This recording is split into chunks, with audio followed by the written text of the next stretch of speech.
21,000 feet की ऊंचाई पर सांस लेना भी एक लड़ाई बन जाता है। न वहां सड़कें होती हैं, न पेड़, न गांव, न इंसानी जिंदगी की कोई सामान्य आवाज, सिर्फ बर्फ, सिर्फ खामोशी और ऐसी ठंडी हवा जो शरीर को चीरती हुई महसूस होती है।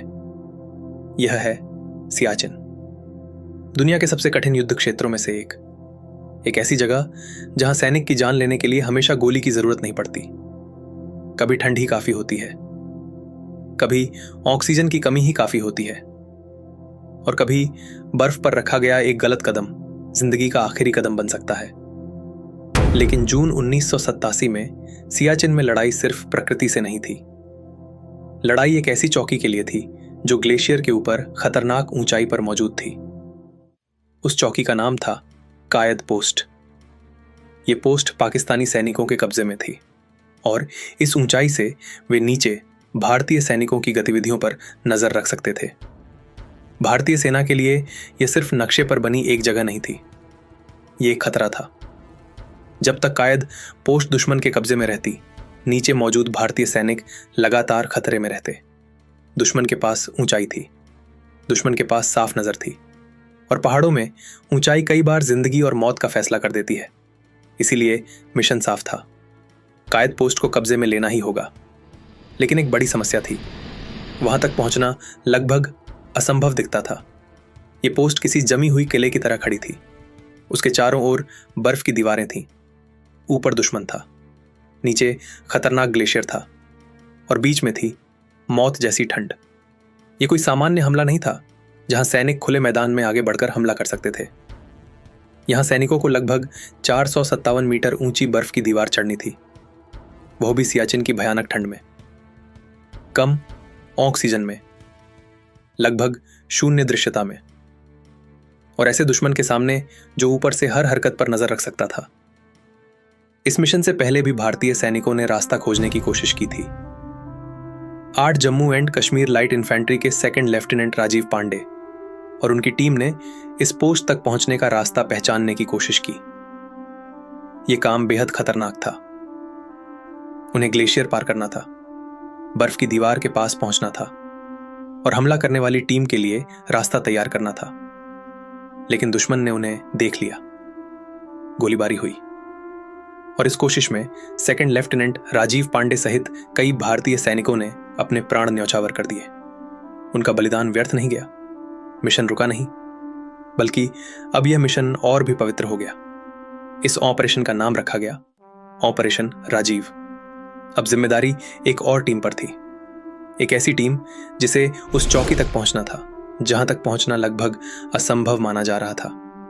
इसी टीम में एक शांत, दृढ़ और साहसी सैनिक थे। उनका नाम था नायब सूबेदार बाना सिंह। वे 8 Jammu and Kashmir light infantry से थे। वे कोई फिल्मी हीरो नहीं थे, वे प्रसिद्धि पाने के लिए युद्ध में नहीं गए थे। वे एक सैनिक थे, अनुशासित, कर्तव्यनिष्ठ और देश के लिए किसी भी कठिनाई का सामना करने को तैयार। जब इस खतरनाक मिशन के लिए स्वयंसेवकों की जरूरत पड़ी, बाना सिंह आगे आए।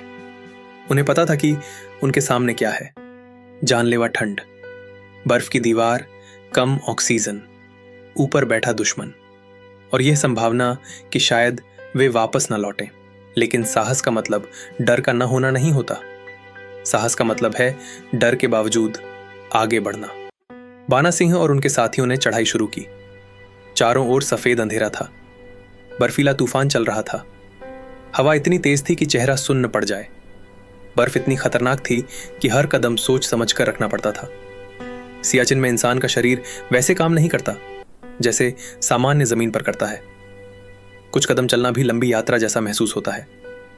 सांस अधूरी लगती है, हाथ पैर भारी होने लगते हैं और शरीर बार बार रुकने को कहता है। लेकिन मिशन रुक नहीं सकता था। वे आगे बढ़ते रहे, धीरे धीरे, सावधानी से, खामोशी के साथ। हर पकड़ जरूरी थी, हर कदम जरूरी था, हर सांस जरूरी थी। नीचे ग्लेशियर था, ऊपर दुश्मन था, और बीच में बर्फ की वह दीवार थी जिसे पार करना था।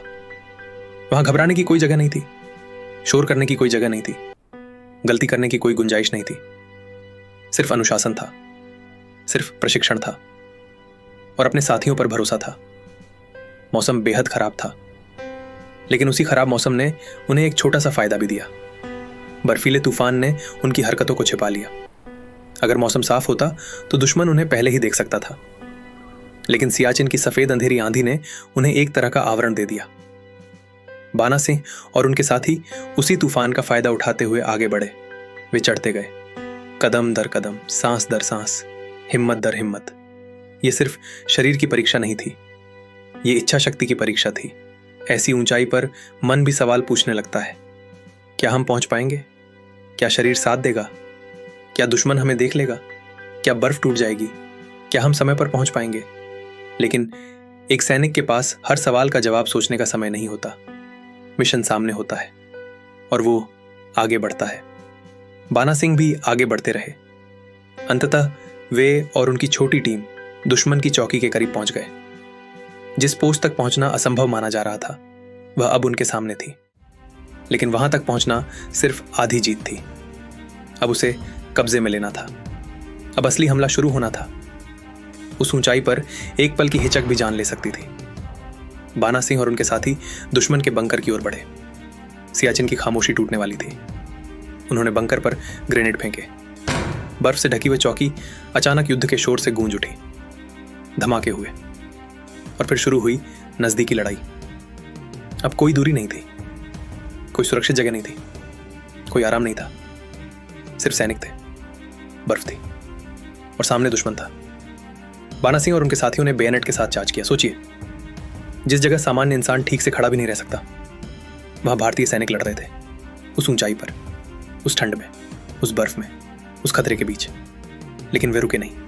एक एक कदम आगे बढ़ते गए, एक एक मोर्चा साफ करते गए, एक एक पल में साहस दिखाते गए।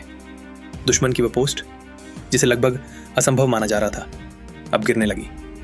और फिर वो क्षण आया। कायद पोस्ट भारतीय सेना के कब्जे में आ गई। जो पोस्ट भारतीय सैनिकों के लिए खतरा बनी हुई थी, अब भारत के नियंत्रण में थी। जिसे बर्फ, ऊंचाई, मौसम और दुश्मन ने मिलकर सुरक्षित बना रखा था, उसे भारतीय सैनिकों ने अपने साहस से जीत लिया। असंभव संभव हो गया। लेकिन यह जीत सिर्फ एक व्यक्ति की नहीं थी।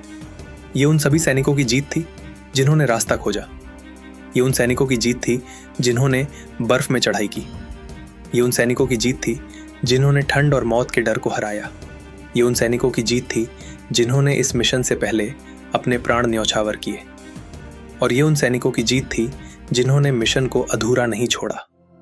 बाना सिंह इस जीत का चेहरा बने क्योंकि उन्होंने अंतिम हमले में असाधारण साहस और नेतृत्व दिखाया। उनकी बहादुरी के लिए उन्हें भारत के सर्वोच्च सैन्य सम्मान परमवीर चक्र से सम्मानित किया गया। और कायद पोस्ट का नाम बाद में बाना टॉप के रूप में जाना गया। ये नाम सिर्फ एक पोस्ट का नाम नहीं है, ये भारतीय सेना के साहस का प्रतीक है। लेकिन इस कहानी की असली ताकत सिर्फ एक पोस्ट जीतने में नहीं है। इसकी असली ताकत यह है कि यह हमें दिखाती है कि सैनिक किस मिट्टी के बने होते हैं।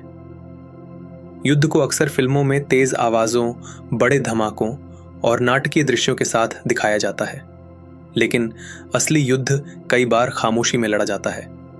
ऐसी जगहों पर जहां कोई कैमरा नहीं होता, कोई तालियां नहीं बजती, कोई भीड़ नहीं होती, कोई देखने वाला नहीं होता कि सैनिक किस दर्द से गुजर रहा है। सियाचिन में सैनिक सिर्फ दुश्मन से नहीं लड़ता, वह प्रकृति से लड़ता है, ठंड से लड़ता है, थकान से लड़ता है, अकेलेपन से लड़ता है और उस डर से लड़ता है जिसे वह अपने चेहरे पर आने नहीं देता। फिर भी वह खड़ा रहता है। इसीलिए बाना सिंह की कहानी सिर्फ एक युद्ध कहानी नहीं है, यह मानव सहन शक्ति की कहानी है, यह नेतृत्व की कहानी है, यह उन सैनिकों की कहानी है जिन्होंने एक जमी हुई दीवार को देखा और तय किया कि असंभव भी उन्हें रोक नहीं सकता। आज जब हम बाना टॉप का नाम सुनते हैं तो हमें उसे सिर्फ नक्शे पर बनी एक जगह की तरह याद नहीं करना चाहिए, हमें उसे एक प्रतीक की तरह याद रखना चाहिए। असंभव परिस्थितियों में साहस का प्रतीक, बलिदान से मिली जीत का प्रतीक और उस भारतीय सैनिक की इच्छा शक्ति का प्रतीक जो मिशन पूरा करने के लिए हर कठिनाई पार कर जाता है। 21,000 फीट की ऊंचाई पर बाना सिंह और उनके साथियों ने एक बात साबित कर दी।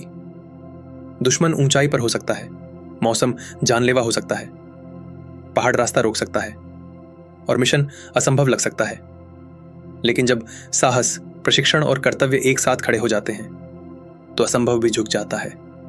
ये कहानी है नायब सूबेदार बाना सिंह की, उस सैनिक की जिसने सियाचिन की असंभव पोस्ट पर विजय प्राप्त करने में अहम भूमिका निभाई, उस वीर की जिसके नाम से कायद पोस्ट बाना टॉप बन गई, और उस भारतीय सेना की जो दुनिया के सबसे कठिन युद्ध क्षेत्र में भी तिरंगा ऊंचा रखती है।